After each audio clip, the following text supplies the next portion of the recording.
نومنتخب وزیر اعلیٰ حمزہ شہباز سے حلف نہ لینے سے متعلق دائر درخواست پر تمام اعتراضات ختم۔ عثمان بزدار کے بطور وزیر اعلیٰ استعفیٰ منظوری کے اقدام کے خلاف درخواست بھی سماعت کے لیے مقرر کر دی گئی۔ Chief justice Lahore high court کل درخواستوں پر سماعت کریں گے۔ مزید جانیے اس رپورٹ میں۔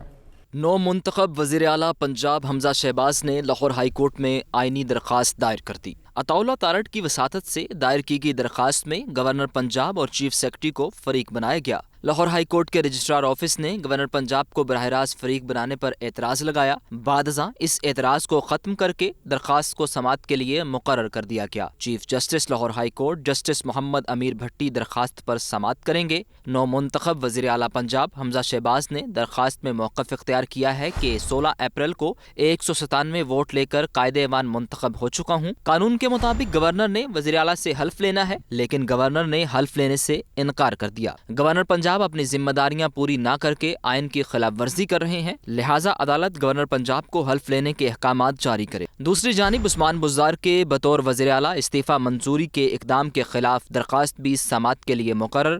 Chief justice Lahore high court justice Muhammad Ameer Bhatti درخواست پر لگے اعتراض پر سماعت کریں گے۔ رجسٹرار آفس نے گورنر پنجاب کو براہ راست فریق بنانے اور تصدیق شدہ دستاویزات ساتھ لفظ نہ کرنے پر اعتراض لگایا۔ درخواست میں عمران خان، عثمان بزدار، حمزہ شہباز اور عمر سرفراز چیمہ کو فریق بنایا گیا۔ درخواست میں موقف اختیار کیا گیا ہے کہ عثمان بزدار نے اپنا استعفیٰ اس وقت کے وزیر اعظم عمران خان کو بھجوایا۔ قانون کے مطابق وزیر اعلیٰ استعفیٰ گورنر کو بھجوا سکتا ہے۔ سابق گورنر چودھری محمد سرور نے غیر قانونی طور پر عثمان بزدار کا استعفیٰ منظور کیا، لہٰذا لاہور ہائی کورٹ عثمان بزدار کا استعفیٰ منظور کرنے کا نوٹیفیکیشن کالعدم قرار دے۔ درخواست میں لاہور ہائی کورٹ سے عثمان بزدار کا استعفیٰ منظور کرنے کا نوٹیفیکیشن کالعدم قرار دینے کی استدعا کی گئی ہے۔